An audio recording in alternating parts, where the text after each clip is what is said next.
আব্দুল্লাহ, অনেকক্ষণ থেকে এখানে অপেক্ষা করতেছিলাম তোমার জন্য খাবার নিয়ে আসছিলাম, খেয়ে নিও। জি ধন্যবাদ। মাথা নিচু করে আসো কেন? তুমি তো আগুনে হাত দিয়া ফেলাইছো। আমরা ছোটবেলা থেকে একসাথে বড় হয়েছি, একসাথে প্রাইমারি স্কুলে পড়ছি, তো লজ্জার কি আছে? আল্লাহ ছোটবেলার জন্য একরকম বিধান দিয়েছেন, বড় হওয়ার পরে সেই বিধান অনেক পরিবর্তিত হয়। এখন আমাদের যে বয়স, আমাদের পর্দা করা অবশ্যই ফরজ। এই সময়টা উচিত আমাদের চোখ এবং জিহ্বার হেফাজত করা। ঠিক আছে, খেয়ে নিও। জি শুক্রিয়া। আসসালামু আলাইকুম। ভাই কি বাড়িতে আছেন? এই যে ভাই আসেন। তো ঘটনা তো বুঝতে গেছে। আরে ভাই, ওই যে আমার মহাজন আছে না, এর উপর থেকে দেখলে মনে হয় যে ভাজা মাছটা উল্টাই খাইতে পারে। একটা সৎ আদর্শবান মানুষ, কিন্তু তার ভেতরটা তো পুরোটাই ভিন্ন। কি হয়েছে সেটা কবি তো? সে তো আপনার ঘরের দিকে নজর দিছে। মানে কি? আরে কই কি মানে? আপনি আবার রাগারাগি করেন না, আমি যেটা কই এর আগে মনোযোগ দিয়ে শুনি। ওই যে আপনার বোন আছে না, আপনার বোনের সাথে তার খুব ভালো সম্পর্ক। আমি নিজের চোখে দেখছি যে আপনার বোন তার জন্য খাওয়ান রান্না করে টিফিন ক্যারিয়ার বইরা লয়ে গেছে। কই গেছিলি রে? ওই ফকিন্নির পুতের কাছে তোর কি কাজ? ভাইয়া কই, কার কাছে গেছি? টিফিন ক্যারিয়ার ভইরা যার জন্য তুই খাবার নিয়ে গেছিস, আমি কি ওরে খাবার দিতে কইছি? নিয়ে গেলি কেন? আমি যদি আবার মসজিদ কমিটির সভাপতি নির্বাচিত হই, সবার আগে ওই মুয়াজ্জিন রে লাথি মাইরা বাইর করুম, তারপর নতুন মুয়াজ্জিন নিয়োগ দিমু, তারে খাবার দিবি। ওরে খাবার দিলি কেন? আজকে থেকে তুই বাইরেই হবি না। জি ভাইয়া। সবার সামনে আমার সম্মান নষ্ট করছে, আমার হিসাবের গড়মিল খুঁজা বাইর করছে। যেই মানুষ আমারে চোর বানাইছে, তার জন্য তুই খাবার নিয়ে যাস? ভাইয়া সবাই তো মুয়াজ্জিন ইমাম সাহেবের খাবার দেয়, আমরাও তো আগে দিতাম। এখন আর দিমু না। শোন, তুই যদি এই ভুল আবার করস, আমি কিন্তু ভুলে যাবো যে তুই আমার বোন। তুই কথাটা মনে রাখবি। যা ইচ্ছে যা। ভাত না শুরু কর। আজকের খাওয়ান কে দিছে? রুমা না? জি হ্যাঁ। আচ্ছা তুই কি বলো, তোর কি মাথায় কোনো জ্ঞান বুদ্ধি নাই? কেন? আমি আবার কোন বোকামি করলাম? রুমা মাইয়াদা তোরে ভালোবাসে, তুই রুমারে ভালোবাসবি, উল্টা তার ভাইয়ের লগে দ্বন্দ্ব করতাছিস। ওর ভাই তোরে মাইনা নিব?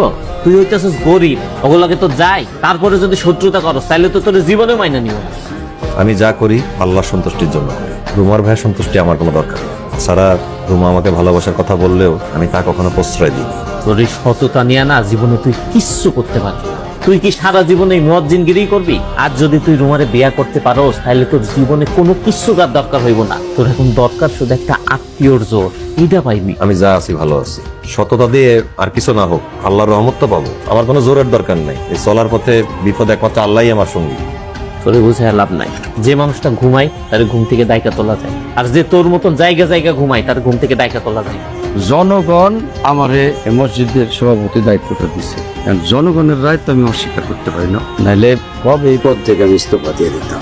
এই সভাপতি পদ নেওয়ার কারণে অনেকে আমার উপর রুষ্ট, আপনার উপরে অনেকে রুষ্ট, অথচ দেখেন আপনি আমি কারো কখনো কোনো ক্ষতি করি নাই। আসলে দিনের পথে খেদমত করতে গেলে অনেক বাধাই আসবে, তবে প্রকৃত মুমিন বান্দা হয়ে থাকলে সেই বাধা অবশ্যই অতিক্রম করতে পারবে, কারণ আল্লাহ তার চলার পথ সহজ করে দেন ইনশাল্লাহ। তো যতদূর সম্ভব আপনি কালেকশন করেন, আগামী সপ্তাহে আমরা আবার বসবো। সুফিয়ান ভাইয়ের বাসায় কি যাবেন? অবশ্যই যাব। নিশ্চয়ই আল্লাহ চাইলে মসজিদের খেদমতের কাজে সবাই শরীক হবে। কিন্তু তিনি তো আপনাকে অনেক অপছন্দ করেন। করুক, আমি আমার দায়িত্ব এবং কর্তব্য পালন করে যাব। কেউ যদি আমাকে অপছন্দ করে আমি তাকে দ্বিগুণ ভালোবাসা দিব। নিশ্চয়ই আল্লাহ সময় মতো সবাইকে হেদায়েত দান করবে। আমার তোমাকে কিছু কথা বলার ছিল। কি বলবা তাড়াতাড়ি তো? রুমা, আমি তোমাকে ডাকছি কারণ কালকের দুর্ব্যবহারের জন্য আমি আন্তরিকভাবে দুঃখিত। আমি তোমাকে বিয়ে করতে চাই। আমি তোমাকে বিয়ে করবো। রুমা, তুমি দয়া করে আমার উপর তোমার মনের মধ্যে রাগ রাখো না। আমি তোমার ভালো লাগা বা পছন্দকে কখনো অশ্রদ্ধা করি না। আসলে আমাদের সবারই উচিত মুসলিম হিসাবে নিয়ন্ত্রিত জীবন যাপন করা। আমি মন যা চাইলো যা খুশি তাই করতে পারি না। আমার সকল মন্দ আচরণের জন্য আমি তোমার কাছে ক্ষমা চাইতেছি। আমি তোমাকে বিয়ে করতে চাই। ঠিক আছে, আমি তোমাকে ক্ষমা করবো। তবে আমার একটা শর্ত আছে। কি শর্ত? আমাদের দেখা করা আজকের পর থেকে একদম বন্ধ। আমি সরাসরি তোমার ভাইয়ের কাছে গিয়ে বিয়ের প্রস্তাব দিতে চাই। যদি তিনি রাজি হন তবে আমাদের বিয়ে হবে। উনি এই বিয়েতে রাজি হবেন না, আমি সর্বোচ্চ চেষ্টা করব তাকে রাজি করানো। আর আল্লাহর উপর ভরসা রাখতে হবে রোমা। উনি যদি আমাদের জুরি উপরে লিখে রাখেন তাহলে অবশ্যই আমরা এক হব, আর যদি উপরে লেখা না থাকে আমাদের জুরি, তাহলে আমাদের কোনো চেষ্টাই সফল হবে না ইনশাআল্লাহ। কিছু বলবো নাকি? বললে ভনিতা ছাড়া বলে ফেলাই উচিত। বনিতা আমি করতেছি না, বনিতা তো আপনারা করতেছেন। এই যে মসজিদের দান বাক্সটা যে চুরি হয়েছে, সেইটা নিয়ে তো কারোর কোনো মাথা ব্যথা দেখতেছি না আমি। শরীফ, বিস্তারিত বল। আমি আর কি কমু? আমি টাকা দিতে দান বাক্সের কাছে গেছি, উমা কে দান বাক্সই নাই। দান বাক্স কই? কোথায় দান বাক্স? কে চুরি করছে? কে? মসজিদের চাবি থাকে মুয়াজ্জিনের কাছে। এখন মুয়াজ্জিনকে বলেন দান বাক্সটা এখানে আনতে। দান বাক্স তো দান বাক্সের জায়গাতেই আছে। আব্দুল্লাহ, তাহলে দান বাক্সটা নিয়ে আসো। আল্লাহর ঘরের জিনিস আল্লাহর ঘরেই আছে, সেটাই এটা সরার তো কোনো সুযোগই নাই। ওদের কাজে মানুষের নামে অপবাদ দেয়া। দান বাক্স, ইন্নালিল্লাহ, কোথায় চলে গেল? ইন্নালিল্লাহ, আল্লাহ আল্লাহ আল্লাহ, এখন আমার কি হবে? দান বাক্স তো এখানে ছিল। ভাই তুই আবার ভুল করে অন্য কোনো জায়গায় রাখিস নাই তো? আরে ভাই, এটা কি ভুল অন্য কোথাও রাখার জিনিস? এটা তো আল্লাহর ঘরের জিনিস, এখানে তো থাকার কথা, কে হাত দিবে? এখন আমার কি হবে? ওইখানে যে বলবি যে দান বাক্স খুঁজে পাস নাই, তারপর যা হওয়ার তাই হবে, আমরা দেখে নিব। ভাই আল্লাহর উপর ভরসা রাখ ভাই আমার, চল আল্লাহর উপর ভরসা রাখ, আল্লাহ আছে। ইন্নালিল্লাহ। কে নিয়ে গেল? আল্লাহর ঘরের জিনিস কি হাত দেয়? মাজিদ সাহেব, দান বাক্স কই? দান বাক্স আছে তো নাকি? কি হলো, কথা কইতেছেন না কেন? জি, দান বাক্স হারায় গেছে। শুনছেন না সবাই? হারায় গেছে না? দান বাক্স হারায় গেছে নাকি তুই চুরি করছিস রে হারামজাদা?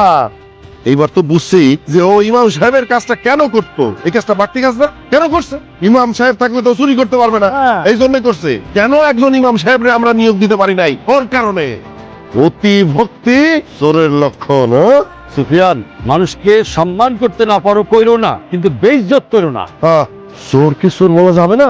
মসজিদের মুয়াজ্জিনদের নিয়ে এত নোংরা কথা কওয়ার সাহস হয় কেমনে আপনার? আপনার কি বিবেক বুদ্ধি কিচ্ছু নাই? আল্লাহর ভয় নাই? আবু তালেব, এই কথাটা তোর বাইরে জিগা। মসজিদের টাকা যে সে চুরি করছে, আর কি আল্লাহর ভয় নাই নাকি? ভাইরে, আমি জানতাম তুই বিপদে পড়বি, কিন্তু তুই চুপ করে আসছিস কেন? কগো, তুই চুরি করস নাই, তুই কি সত্যি চুরি করছস? মহান রবের কসম, আমি মসজিদের সামান্য অর্থ কোনোদিন আত্মসাৎ করি নাই। কেউ যদি প্রমাণ দেখাইতে পারেন, আমার যে শাস্তি দিবেন আমি মাথা পেতে নিব। আরে এখানে প্রমাণ দেওয়ার কি আছে? দান বাক্স যাবে কার কাছে? দান বাক্স দাও। তুই ছাড়া দান বাক্স কে নিছে? দান বাক্স চোরেই নিছে। ভিডিওটি ভালো লাগলে লাইক, কমেন্ট, শেয়ার করে চ্যানেলটি সাবস্ক্রাইব করুন। আর সেই সাথে এই ভিডিও সম্পর্কে আপনার মূল্যবান মতামত জানাতে ভুলবেন না। কিন্তু ধন্যবাদ।